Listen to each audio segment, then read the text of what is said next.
نفل پڑھ کے اللہ سے دعا مانگتے تھے اور اللہ تعالیٰ مہربانی فرما دیتے تھے۔ ایک تو نماز سے دنیا کی سب نعمتیں انسان کو ملتی ہیں، پھر نماز سے انسان کے باطن کی صفائی ہوتی ہے۔ اللہ تعالیٰ فرماتے ہیں ان الصلاۃ تنہی عن الفحشاء والمنکر، کہ نماز انسان کو فحش کاموں سے اور برے کاموں سے روکتی ہے۔ اب ہم نماز بھی پڑھ رہے ہوتے ہیں، برے کام بھی کر رہے ہوتے ہیں۔ اس کی وجہ کیا کہ ہماری نماز صحیح معنوں میں نماز ہی نہیں ہوتی، ہم اٹھک بیٹھک کر رہے ہوتے ہیں، غفلت کی نمازیں پڑھ رہے ہوتے ہیں۔ اللہ تعالیٰ ارشاد فرماتے ہیں اقم الصلاۃ لذکری، نماز قائم کرو میری یاد کی خاطر۔ اور ہماری نماز میں تو دکان کا کاروبار چل رہا ہوتا ہے، ادھر ادھر کے خیالات کا سلسلہ جاری ہوتا ہے، تو ایسی نماز پھر تاثیر نہیں لا پاتی۔ تو نماز کے اثرات ہم پر مرتب نہیں ہوتے، اس لیے پھر گناہ نہیں چھوٹتے۔ تو نماز کو نماز بنانا، اس کے لیے محنت کرنی پڑتی ہے۔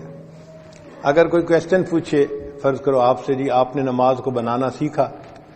ہم نے کہا نماز بنانی سیکھی ہے، بس بچپن میں قاری صاحب نے ہمیں نماز یاد کروا دی اور ہم نے لوگوں کو جیسے دیکھتے تھے پڑھتے ہوئے ایسے پڑھنی شروع کر دی۔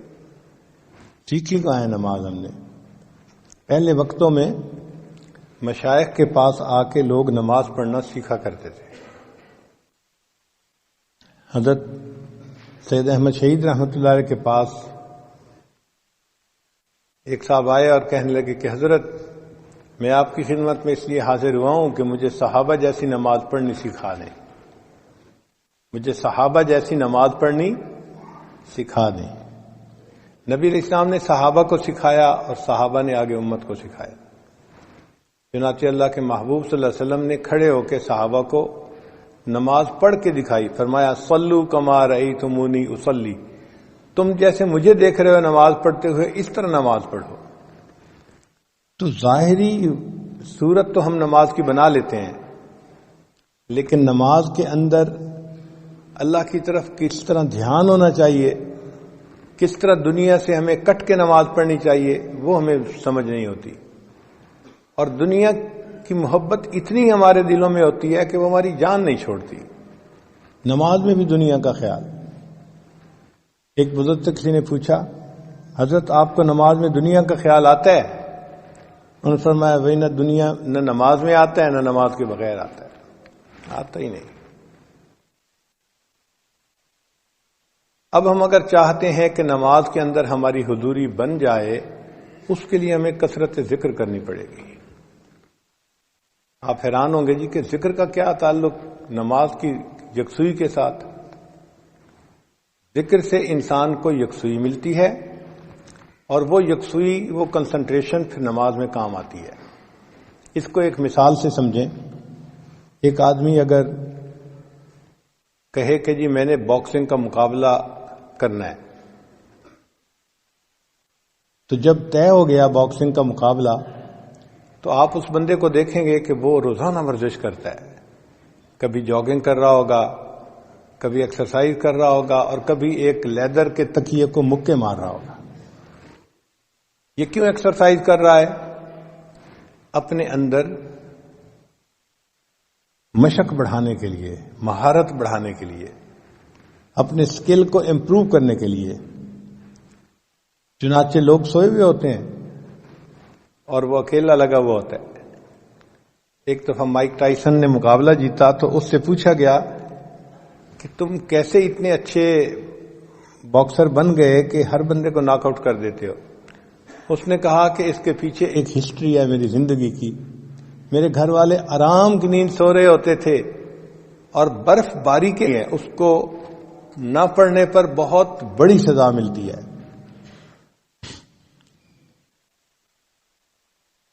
اس میں اختیار نہیں ہے بندے کا کہ جی کوئی پڑھے یا کوئی نہ پڑھے، نہیں، وہ ہر ایک کو پڑھنے ہیں، چاہے کوئی عام آدمی ہے، کوئی ولی ہے، کوئی صحابی ہے، سب کو پڑھنے ہیں۔ تو فرض کہتے ہیں لازم جو ہوتی ہیں چیزیں، البتہ اس کے بعد کچھ اور بھی نمازیں ہوتی ہیں جن کو ہم سنت کہتے ہیں، وہ نبی علیہ الصلوۃ والسلام نے پڑھی ہیں، اور نبی علیہ الصلوۃ والسلام سے محبت کا تقاضا یہ ہے کہ ہم بھی ان کو پڑھیں، ان کا اجر بھی بہت۔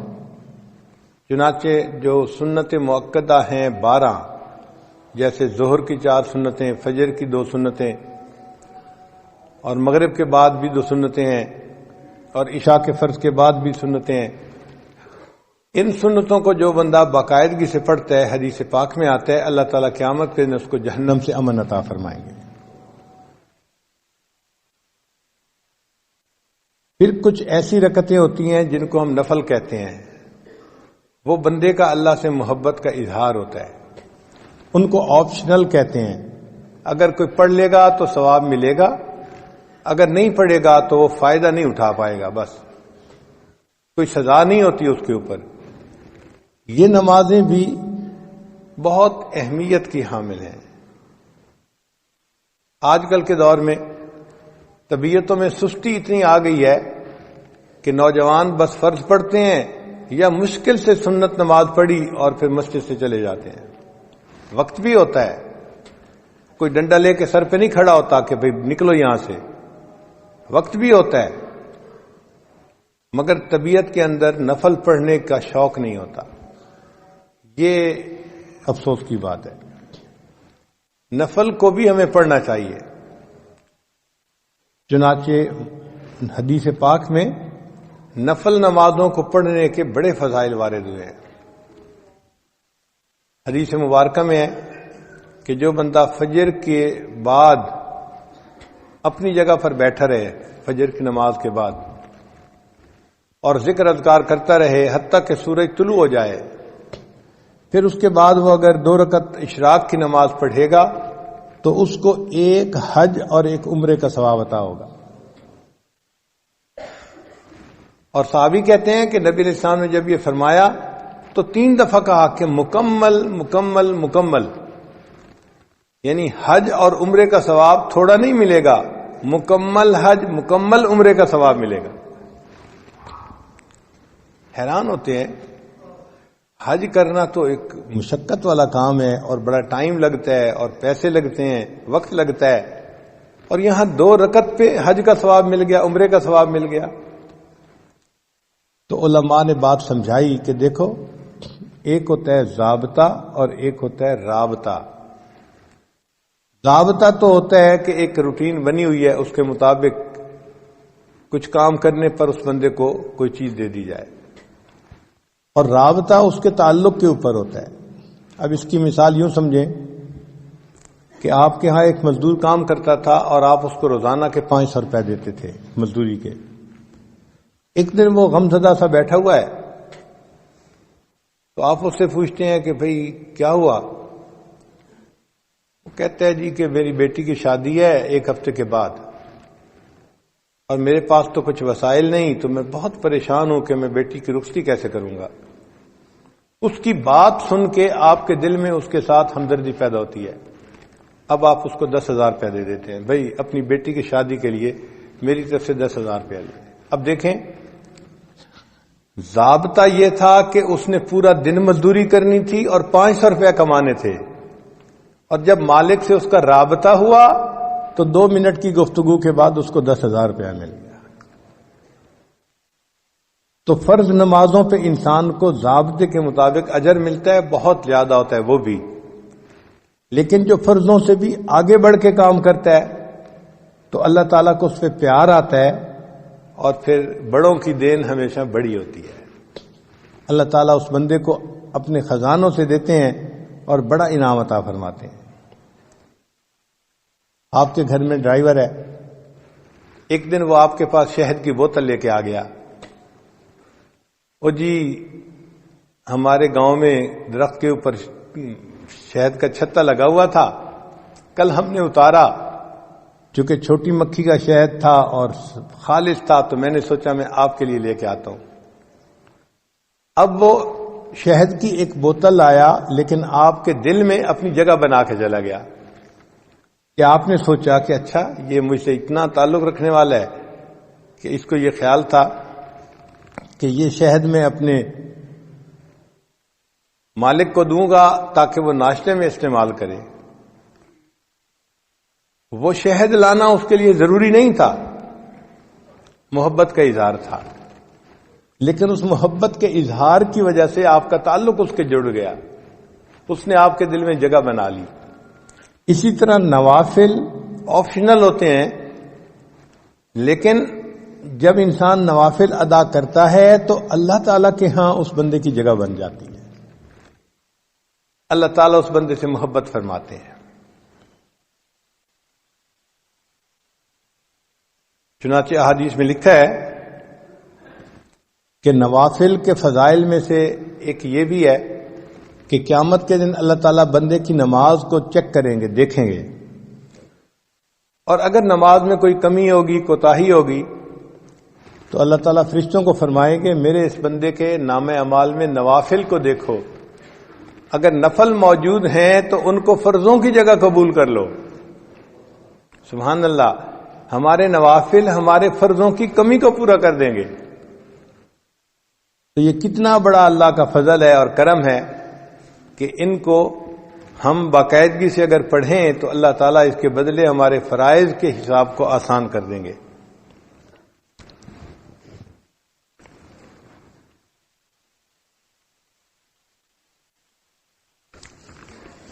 پھر یہ جو نوافل ہے نا، یہ فرائض کا حصار ہے کہ جو بندہ نوافل وقت پہ ادا کرتا ہے وہ فرائض کو اپنے وقت پہ زیادہ بہتر طریقے سے ادا کر سکے گا.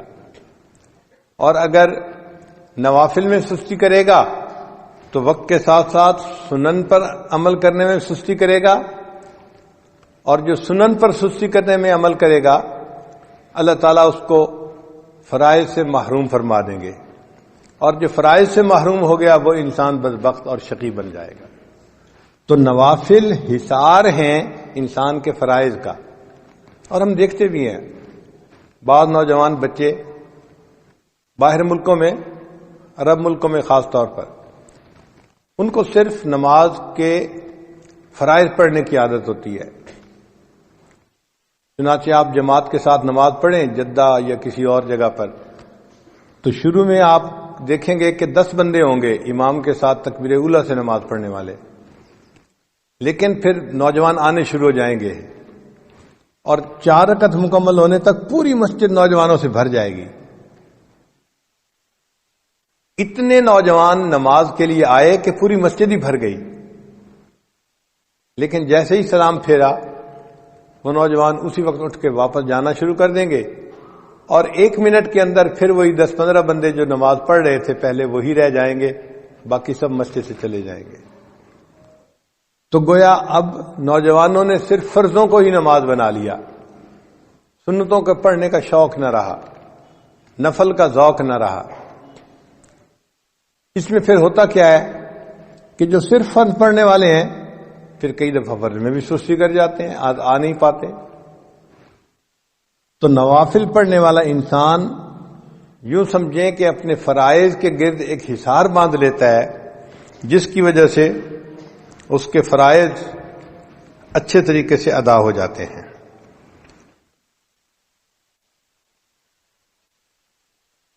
حدیث مبارکہ میں ہمارے عمار ابن یاسر رضی اللہ تعالیٰ عنہ فرماتے ہیں کہ نبی علیہ السلام نے ارشاد فرمایا کہ جو بندہ نفل پڑھے گا اللہ تعالیٰ اس کے سب گناہوں کو معاف فرما دیں گے، اگرچہ وہ سمندر کی جھاگ کے برابر کیوں نہ ہو. تو نوافل کے ادا کرنے پر سمندر کی جھاگ کے برابر بھی گناہ ہوں گے، اللہ ان گناہوں کو معاف فرما دیں گے. تو سعادت ہے جس بندے کو نفل پڑھنے کی توفیق نصیب ہو جائے.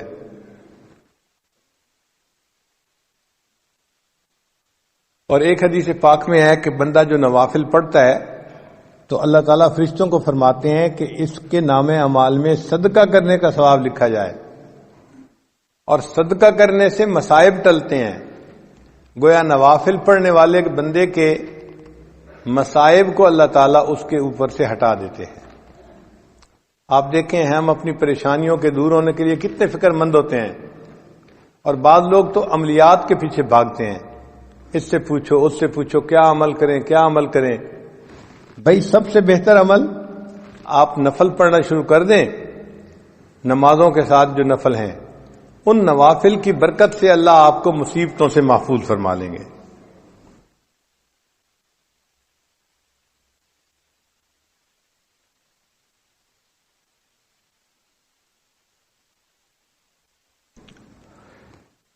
حضرت جابر رضی اللہ عنہ روایت کرتے ہیں کہ نبی علیہ السلام نے ارشاد فرمایا کہ جو لوگ دنیا میں نوافل ادا کرنے والے ہوں گے ان نوافل کے بدلے قیامت کے دن ان بندوں کو نور عطا کیا جائے گا.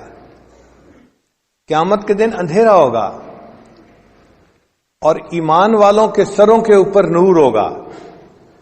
جیسے ٹارچ ہوتی ہے نا بندے کے ہاتھ میں, اور اس ٹارچ کی روشنی میں وہ قیامت کے دن اندھیرے کا سفر کر رہے ہوں گے. اس وقت منافق ان کو کہیں گے کہ ذرا ہماری طرف بھی توجہ کیجیے, ہم آپ کے نور سے فائدہ اٹھا لیں. قیل ارجعوا وراءکم فالتمسوا نورا, ان کو کہا جائے گا واپس دنیا میں جاؤ, یہ نور تو دنیا میں ملا کرتا تھا, اب یہاں نہیں ملے گا. ہر بندے کو اس کا نور کام آئے گا. تو یہ نوافل قیامت کے دن ہمارے لیے نور ہوں گے. اب ایک بندے کے ہاتھ میں سیل فون کی روشنی ہے, ایک کے ہاتھ میں بیٹری کی روشنی ہے, اور ایک کے ہاتھ میں بلب کی روشنی ہے. تو بلب والا زیادہ خوش ہوگا کہ میری روشنی میرے لیے بہت کافی بھی ہے اور دوسروں کو بھی فائدہ پہنچا رہی ہے.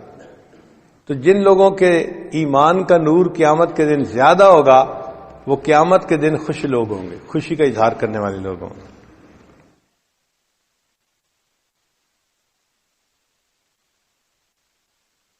نبی علیہ السلام نے ارشاد فرمایا کہ جس بندے نے فجر کی نماز پڑھی اور پھر وہ سورج کے طلوع ہونے تک مسجد میں بیٹھا رہا, پھر اس نے فصلی رکعتین 2 رکعتیں نماز ادا کی, اللہ تعالی جہنم کی آگ اس پر حرام فرما دیں گے. تو قیامت کے دن کا نور بھی ملے گا ان نوافل کی وجہ سے, اور جہنم کی آگ بھی حرام ہو جائے گی. نفل ادا کرنے والے بندے کو اللہ تعالی قیامت کے دن جہنم میں نہیں ڈالیں گے.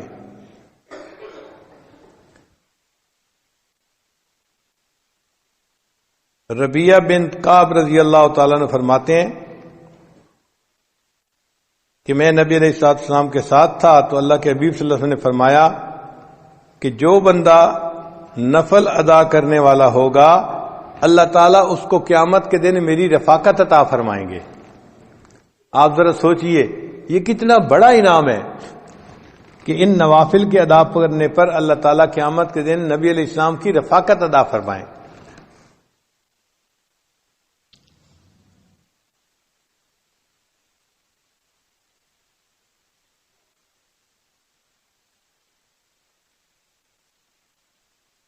ایک بچہ اگر کسی مجمع میں اپنے باپ سے بچھڑ جائے تو کتنا پریشان ہوتا ہے, تو دنیا کے اندر بچہ باپ سے بچھڑ کے اتنا پریشان نہیں ہوگا جتنا ایک امتی قیامت کے دن نبی علیہ السلام سے بچھڑ کے پریشان ہوگا. اور اس دن اگر نبی علیہ السلام کی رفاقت نصیب ہو جائے تو یہ بہت بڑی سعادت کی بات ہے.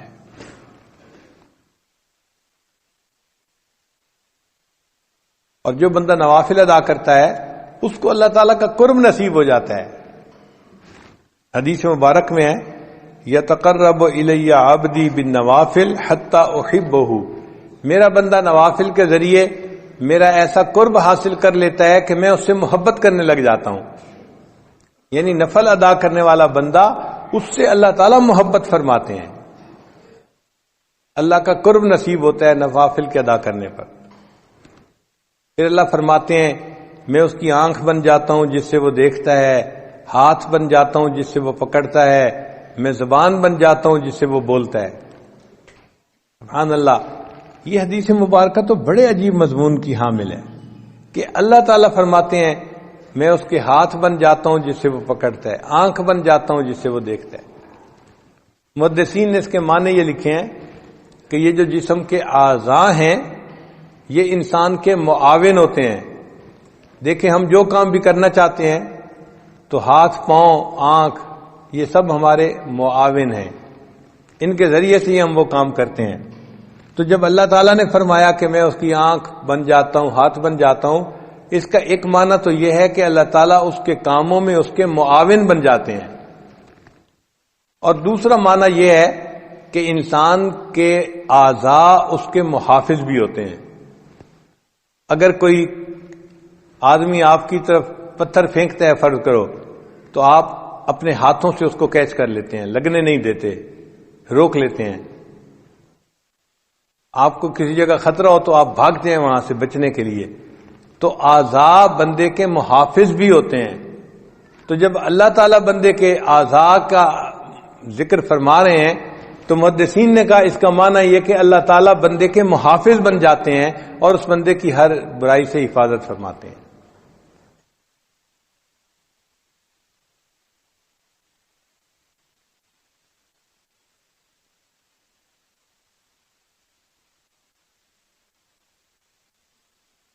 علامہ اقبال نے کہا ہاتھ ہے اللہ کا بندہ مومن کا ہاتھ، یعنی وہ ہاتھ تو بندہ مومن کا ہوتا ہے لیکن اعمال ایسے ہوتے ہیں کہ جیسے وہ اللہ کا ہاتھ ہے۔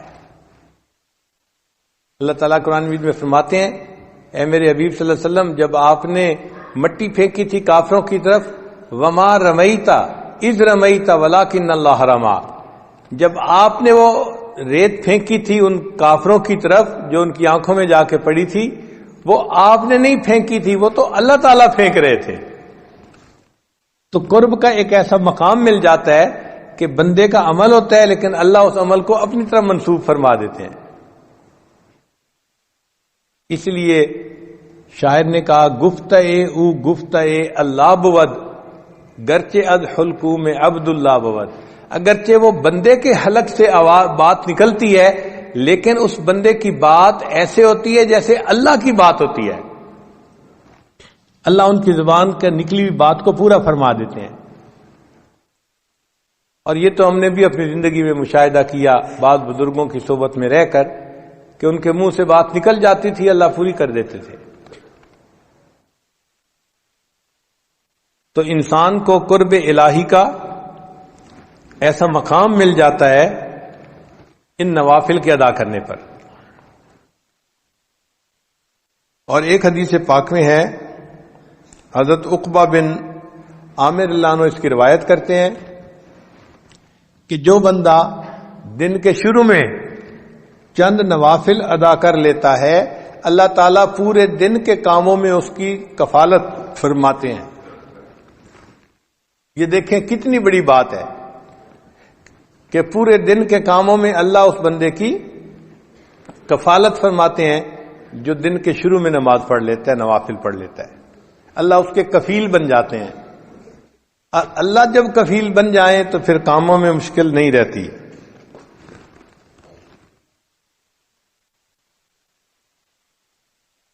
اور ایک حدیث قدسی ہے، امید ہے آپ اس کو دل کے کانوں سے سنیں گے۔ اللہ تعالیٰ ارشاد فرماتے ہیں ابن آدم، اے ابن آدم تفرغ لعبادتی، تو میری عبادت کے لیے اپنے آپ کو فارغ کر لے، املأ صدرک غنًا، میں تیرے سینے کو غنا سے بھر دوں گا، واسد فقرک، اور میں تیرے فقر تنگ دستی کے راستے کو بند کر دوں گا، یعنی نہ تجھے تنگ دستی آئے گی اور تیرے سینے میں غنا کو ڈال دوں گا، تو مستغنی ہو جائے گا سب سے، تجھے دوسروں کی حاجت نہیں رہے گی۔ تو دیکھیے نوافل کے ادا کرنے پر دنیا کے فائدے بھی کتنے ہیں انسان کے لیے۔ وَإِلَّا تَفْعَلْ، اور اگر تو ایسا نہیں کرے گا یعنی نوافل نہیں پڑھے گا، مَلَأْتُ يَدَيْكَ شُغْلًا، میں تیرے ہاتھوں کو کاموں میں مصروف کر دوں گا۔ اور واقعی آج ہاتھ کاموں میں ایسے مصروف ہیں، ایک کام ختم نہیں ہوتا دوسرا اوپر سے، دوسرا ختم نہیں ہوتا تیسرا اوپر سے، تیسرا ختم نہیں ہوتا چوتھا اوپر سے، اسائنمنٹس کے بعد اسائنمنٹس۔ تو اللہ نے اس بندے کے ہاتھوں کو کاموں سے مشغول کر دیا۔ ولم اسد فقرک، اور میں تیرے فقر کے راستے کو تنگ جو ہے بند بھی نہیں کروں گا۔ چنانچہ کاروبار بھی ہوتا ہے اور پیسے سے ٹائٹ بھی ہوتے ہیں، اس کا قرضہ دینا ہے، اس کا قرضہ دینا ہے، اور جی 5 کنٹینر ادھر پھنس گئے، 2 کنٹینر ادھر پھنس گئے، اب مصیبت میں پڑے ہوئے ہیں اور مانگنے والے تنگ کر رہے ہیں. ہونے کے باوجود یہ بندہ پریشان ہوتا ہے. اللہ اس کے تنگ دستی کے راستے کو بند نہیں کرتے. تو نوافل پڑھنے کا دیکھو یہ کتنا بڑا اجر ہے کہ اللہ تعالیٰ بندے کو غنا عطا فرما دیتے ہیں دل کا، اور دوسرا فقر کے راستے کو اللہ اس کے لیے بند کر دیتے ہیں.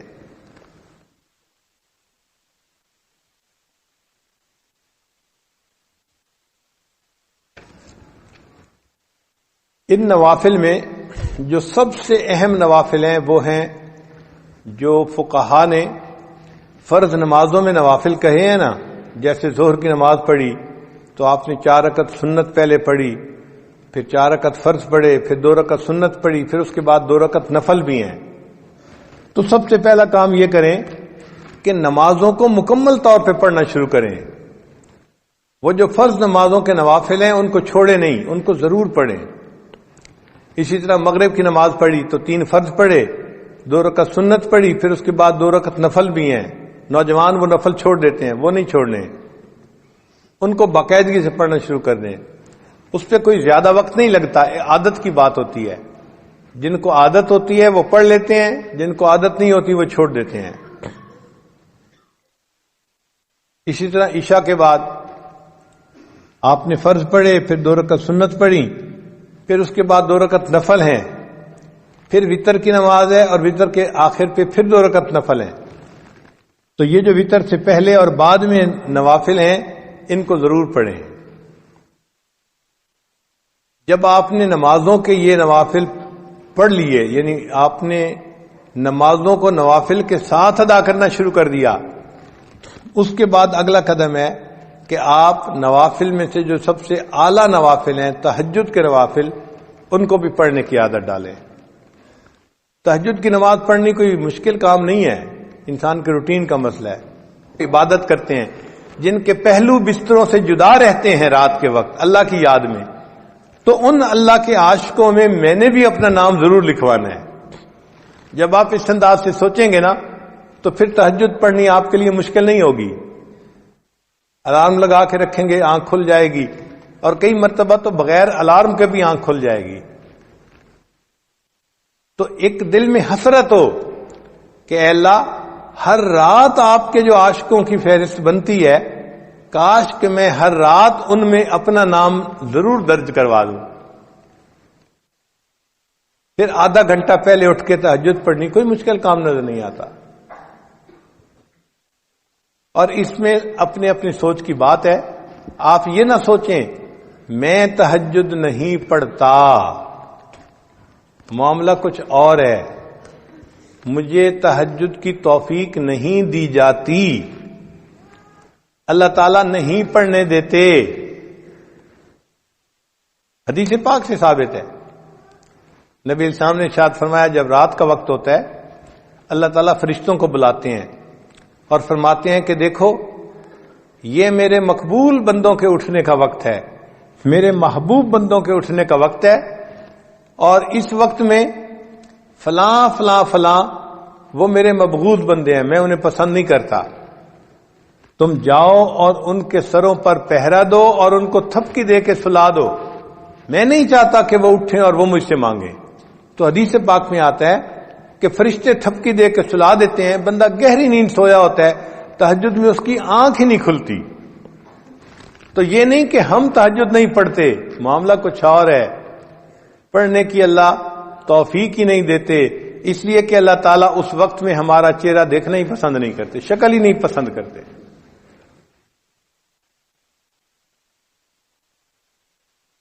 پھر اللہ تعالیٰ فرشتوں کے دوسرے گروپ کو کہتے ہیں کہ دیکھو فلاں فلاں فلاں میرے نیک بندے ہیں، تم جاؤ اور ان کو پر مار کے جگا دو تاکہ یہ اٹھے تہجد پڑھیں اور میں ان کی جھولیوں کو انعام سے بھر دوں. چنانچہ سوئے ہوئے ہوتے ہیں، تھکے ہوئے ہوتے ہیں، اچانک آنکھ کھل جاتی ہے. وہ جو آنکھ کھلتی نہیں ہے وہ خود بخود نہیں کھلتی، وہ آنکھ کھلوائی جاتی ہے. اللہ تعالیٰ فرشتے کے ذریعے سے آنکھ کھلواتے ہیں، میرے بندے اٹھو مجھ سے مانگو میں تمہیں عطا کر دوں. پھر اللہ تعالیٰ تیسرے گروپ کو کہتے ہیں فرشتوں کے کہ جاؤ اور میرے فلاں فلاں بندے وہ میرے مقربین ہیں، ان کی صرف کروٹ بدل دو، وہ سارا دن دین کا کام کرتے رہے، ان کا جسم تھکے ہوئے ہیں، بس ان کی کروٹ بدل دو. اگر وہ چاہیں گے تو وہ اٹھ کے تہجد پڑھ لیں گے، اور اگر وہ چاہیں گے تو وہ سوئے رہیں گے. میں ان کے تہجد پڑھنے پہ بھی راضی ہوں، میں ان کے سونے پہ بھی راضی ہوں. یہ وہ لوگ ہوتے ہیں کہ جن کی نیند ان کے لیے عبادت بن جایا کرتی ہے. تو یہ 3 طرح کے گروپ رات کے وقت جو ہے آتے ہیں اور بندوں کو جگاتے ہیں، یا کروٹ بدلتے ہیں، یا بندوں کو سلا دیتے ہیں. تو معاملہ ہمارے اختیار میں نہیں ہے، اللہ کے اختیار میں ہے. اس لیے ہم اللہ سے توفیق مانگیں کہ اے اللہ ہمیں رات کی اس عبادت سے محروم نہ فرما دیجیے. اور جس دن آپ کو تہجد نہ ملے، غم ہونا چاہیے، فکر ہونی چاہیے کہ آج کون سا گناہ مجھ سے سرزد ہو گیا جس کی وجہ سے میں تہجد سے محروم کر دیا گیا. فکر ہوگی تو تہجد کی توفیق بھی نصیب ہوگی. آج بھی دنیا میں ایسے لوگ ہیں سالوں ان کی تہجد قضا نہیں ہوتی.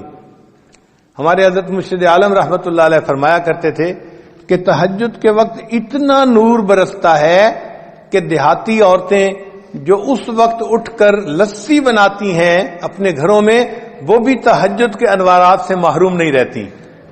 تو جو عورتیں لسی بلوتی ہیں، اگر وہ تہجد کے انوارات سے محروم نہیں رہتی تو جو اٹھ کے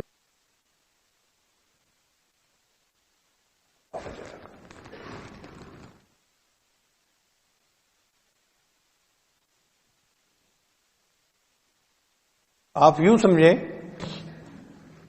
کہ جن لوگوں کے نفسانی شیطانی تعلقات ہوتے ہیں، ان کو اگر اپنے دوست سے ملنے کا وقت مل جائے تو کتنے خوش پھر رہے ہوتے ہیں. ان کو اس وقت کا انتظار ہوتا ہے.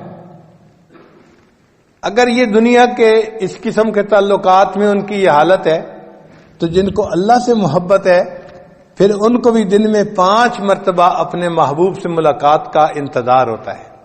وہ فجر پڑھتے ہیں، ظہر کا انتظار شروع، ظہر پڑھتے ہیں تو پھر عصر کا انتظار شروع، عصر پڑھتے ہیں تو مغرب کا، مغرب پڑھتے ہیں تو عشاء کا. وہ سارا دن نماز کے انتظار میں ہی رہتے ہیں، اور نماز پڑھنے سے ان کو دلی سکون نصیب ہوتا ہے. چنانچہ ایک بزرگ تھے شیخ عبد الواحد رحمت اللہ علیہ، ان کے سامنے کسی نے تذکرہ کیا کہ جنت میں نماز نہیں ہوگی تو وہ آنسوؤں سے رونے لگ گئے.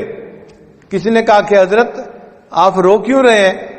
فرمانے لگے اگر جنت میں نماز نہیں ہوگی تو پھر جنت میں پھر ہمیں مزہ ہی کیا آئے گا. اگر نماز نہیں ہوگی تو جنت میں ہمیں مزہ ہی پھر کیا آئے گا. سوچیں ان کو کتنا نماز میں مزہ ملتا ہوگا کہ جنت میں نماز پڑھنے کی جو انتظار میں لگے ہوئے ہیں. ثابت بنانی رحمت اللہ علیہ ایک بزرگ تھے، وہ ہمیشہ دعا مانگتے تھے، اے اللہ اگر کسی بندے کو قبر میں نماز پڑھنے کی اجازت ہو سکتی ہے، اے اللہ مجھے قبر میں نماز پڑھنے کی بھی توفیق عطا فرما دینا. وہ یہ ہمیشہ دعا مانگتے تھے. ایک صاحب کہتے ہیں کہ میں ثابت بنانی کے تدفین میں شامل تھا. جب دفن کر کے ہٹے تو کہنے لگے کہ میں آخری بندہ تھا جو قبر کے پاس کھڑا تھا. ایک اینٹ اپنی جگہ سے ہٹ گئی تو میں نے سوچا کہ میں اس اینٹ کو ذرا ٹھیک کر دیتا ہوں. وہ کہتے ہیں کہ ٹھیک کرنے کے لیے جو میں نے اینٹ کو اٹھایا، میں نے اپنی آنکھوں سے دیکھا کہ ثابت بنانی اپنی قبر میں نماز کی نیت کر کے کھڑے ہوئے تھے. تو دیکھیے لوگ تو قبر میں نماز پڑھنے کی دعائیں مانگتے ہیں اور ہم سے دنیا کی 5 نمازیں نہیں پڑھی جاتی، اور اگر پڑھتے بھی ہیں تو پھر نوافل چھوڑ دیتے ہیں. نوافل ضرور پڑھیں، کیا پتہ یہی نوافل قیامت کے دن ہمارے فرائض کی بدلے میں قبول کر لیے جائیں. اور تہجد کی نماز میں تو انسان کو خیر ملتی ہے. جو بندہ اللہ سے خیر لینا چاہے وہ تہجد کے وقت اٹھے اور اللہ سے مانگے، اللہ جھولیاں بھر دیتے ہیں. حدیث پاک میں ہے اللہ تعالیٰ فرماتے ہیں حل من سائل فاعطی علی، ہے کوئی سوال کرنے والا کہ جسے میں عطا کروں. جب بادشاہ اعلان کروا رہا ہے کوئی مانگنے والا جسے عطا کیا جائے، اور مانگنے والے سوئے پڑے ہوتے ہیں تو ان کو کیسے ملے گا. تو تہجد کے وقت میں چاہے آپ 15 منٹ پہلے اٹھیں، آدھا گھنٹہ پہلے اٹھیں، اٹھ کے 4 رکعت پڑھ کے اللہ سے مانگنے والوں کی فہرست میں اپنا نام ضرور لکھوائیں. فقیروں کی فہرست میں اپنا نام ضرور شامل کر لیں. جب عشق سکھاتا ہے آداب سحرگاہی، جب عشق سکھاتا ہے آداب سحرگاہی، کھلتے ہیں غلاموں پر انداز شہنشاہی. عطار ہو رومی ہو راضی ہو غزالی ہو، کچھ ہاتھ نہیں آتا بے آہ سحرگاہی. کوئی بھی ہو جب تک تہجد کا پابند نہیں بنے گا اس کو اللہ تعالیٰ کے وہ معارف نصیب نہیں ہوں گے. تو اگر وہ معارف حاصل کرنا چاہتے ہیں تو ہمیں اپنی تہجد کی نماز کو پکا کرنا پڑے گا. مرد بھی نماز کو پابندی سے پڑھیں، عورتیں بھی نماز کو پابندی سے پڑھیں. یہ سب سے افضل نماز ہے سالکین کے لیے، تہجد کی نماز. پھر اس کے بعد اشراق کی نماز ہے. اشراق کی نماز یہ ہے کہ انسان فجر کی نماز پڑھے، پھر اپنی جگہ پر بیٹھے ہوئے تلاوت کرے، تسبیحات پڑھے، اور جب سورج ایک نیزہ اوپر آ جائے تو اس وقت 2 رکعت 4 رکعت نوافل پڑھ لے. وہ اشراق کی نماز کہلاتی ہے. اور حدیث پاک میں ہے کہ اس نماز کو پڑھنے پر اللہ بندے کو ایک حج اور ایک عمرے کا ثواب عطا فرماتے ہیں. ہم تو ثواب کی خاطر پڑھتے ہیں نا، لیکن جو اللہ والے ہوتے ہیں نا وہ سواد کی خاطر پڑھتے ہیں، مزے کی خاطر پڑھتے ہیں. ان کو ثوابوں کی طلب کم ہوتی ہے، اپنے محبوب سے محبت کا تعلق نبھانے کا ان کو شوق زیادہ ہوتا ہے. حضرت خواجہ مجذوب رحمۃ اللہ فرماتے ہیں بندگی سے ہمیں تو مطلب ہے، بندگی سے ہمیں تو مطلب ہے، ہم ثواب و عذاب کیا جانے. بندگی سے ہمیں تو مطلب ہے، ہم ثواب و عذاب کیا جانے. کس میں کتنا ثواب ملتا ہے، عشق والے حساب کیا ہے. عشق والوں کو ان حسابوں کا کیا پتا، وہ تو اللہ کی محبت میں نوافل پڑھ رہے ہوتے ہیں.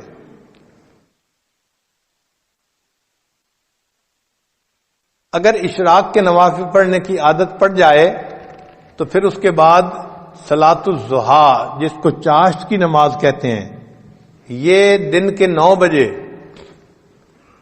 جب سورج اتنا اوپر آ جاتا ہے کہ زمین گرم ہوتی ہے، ننگا پاؤں رکھنے سے پاؤں جلنے شروع ہو جاتے ہیں، اس وقت سے یہ ٹائم شروع ہوتا ہے اور پھر زوال سے 1 گھنٹہ پہلے تک یہ رہتا ہے.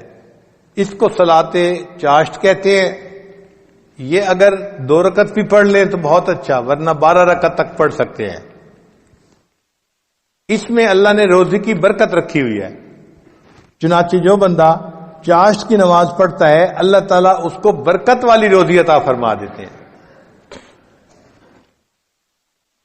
اب بہت سارے لوگ اپنے دفتروں کی وجہ سے یہ لمبی نماز تو نہیں پڑھ سکتے، مگر کم از کم 2 رکعت تو پڑھنی چاہیے، انٹری تو ہو جانی چاہیے. بلکہ فقہا نے تو یہاں تک لکھا ہے کہ اگر یہ بندہ دفتر میں اتنا مصروف ہو جاتا ہے کہ وہاں اس کے لیے نفل پڑھنا ممکن نہیں ہوتا تو اشراق کے وقت میں 2 رکعت نفل اشراق کی نیت سے پڑھ لے اور 2 رکعت نفل چاشت کی نیت سے پڑھ لے، اللہ اس کو بھی قبول فرما لیں گے.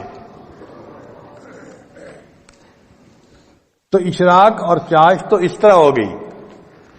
پھر اس کے بعد تیسری نماز ہے جس کو صلاۃ اوابین کہتے ہیں. وہ مغرب کے بعد 6 رکعت پڑھنی ہوتی ہیں نفل، مغرب اور عشاء کے درمیان میں. کوئی مشکل نہیں، اگر انسان ہمت کر لے تو پڑھ سکتا ہے. 6 رکعت نفل پڑھنے پہ 5 منٹ لگتے ہیں یا 6 منٹ لگتے ہیں، لیکن اجر پتہ ہے کتنا؟ حدیث پاک میں ہے کہ جو بندہ اوابین کے 6 رکعت نفل پڑھتا ہے اللہ اس کو 12 سال کی عبادت کا ثواب عطا فرما دیتے ہیں. 6 رکعت پڑھنے پر 12 سال کی عبادت کا ثواب ملا تو سوچئے یہ کتنا بڑا انعام ہے.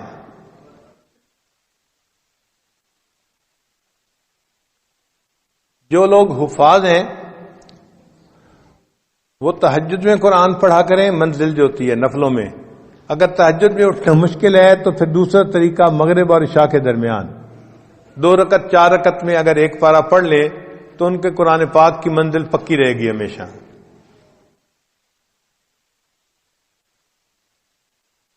اور رات کی نماز کو تہجد کی نماز کہتے ہیں. تو گویا 5 فرض نمازیں ہوئیں اور 4 نفل نمازیں ہوئیں، اشراق، چاشت، اوابین، تہجد. تو جیسے عام لوگ 5 فرض نمازوں کا اہتمام کرتے ہیں، جو سالکین ہوتے ہیں ان کو 9 نمازوں کا ایسے اہتمام کرنا چاہیے. ان کے لیے یہ 4 نمازیں بھی محبت کی بنا پہ فرض کی مانند ہوتی ہیں نفل نمازیں، لیکن محبت کے میدان میں وہ اس طرح اس کو ادا کرتے ہیں جیسے فرض ہوتا ہے. پھر اس کے بعد بھی کچھ نمازیں ہیں. انسان جب وضو کرتا ہے تو تحیت الوضو 2 رکعت نفل پڑھنے وہ بھی مسنون ہے. مسجد میں داخل ہوتا ہے تو 2 رکعت تحیت المسجد پڑھنا یہ بھی مسنون ہے. تو ان نمازوں کو بھی پڑھنا چاہیے. جب موقع ملے تحیت الوضو پڑھیے، تحیت المسجد پڑھ لیجئے. پھر اگر انسان سے کوئی غلطی ہو گئی تو صلاۃ التوبہ 2 رکعت توبہ کے پڑھنا یہ بھی حدیث سے ثابت ہے.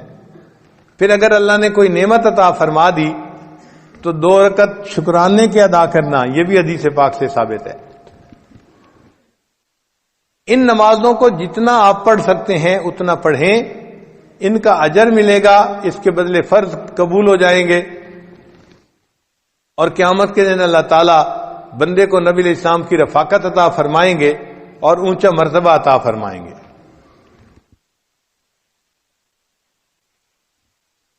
اور ایک خاص نقطہ ان نوافل کو پڑھنے کے لیے یہ ہے کہ نوافل کو چھوڑا نہ کریں. کیوں؟ ہم نہیں جانتے کس جگہ کا کیا ہوا ہمارا سجدہ ہمارے اللہ کو پسند آ جائے. تو یہ سوچا کریں کہ ہو سکتا ہے یہ جو نفل نماز میں پڑھ رہا ہوں میرا یہ سجدہ میرے مالک کو پسند آ جائے.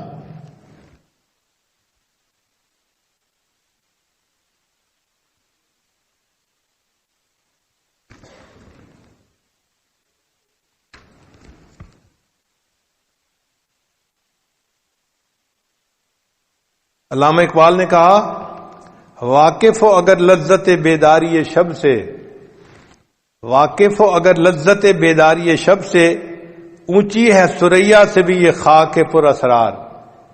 یعنی یہ خاک کی مٹھی انسان جو ہے یہ ثریا سے بھی اونچا چلا جاتا ہے. اللہ تعالی ہمیں بھی بیداری شب کی لذت عطا فرمائے. تیری محفل بھی گئی، چاہنے والے بھی گئے، شب کی آہیں بھی گئیں، صبح کے نالے بھی گئے. ایک وقت تھا کہ نوجوان رات کے آخری پہر میں اٹھتا تھا، اللہ کی محبت میں آہیں بھرتا تھا اور اللہ کے سامنے اپنی فریاد بیان کرتا تھا. آج راتوں کو اٹھنے والے بہت تھوڑے ہو گئے. اس قحط الرجال کے دور میں دلوں میں یہ نیتیں کیجئے کہ ہم ان نوافل کو باقاعدگی سے پڑھیں گے اور تہجد کو پابندی کے ساتھ پڑھیں گے اور اللہ کی عبادت کریں گے، اپنے اللہ کو منانے کی کوشش کریں گے. اللہ تعالی ہمارے معاملات کو ٹھیک کر دے اور ہمیں اللہ تعالی اپنے مقبول بندوں میں شامل فرمائے. وآخر دعوانا ان الحمد للہ رب العالمین.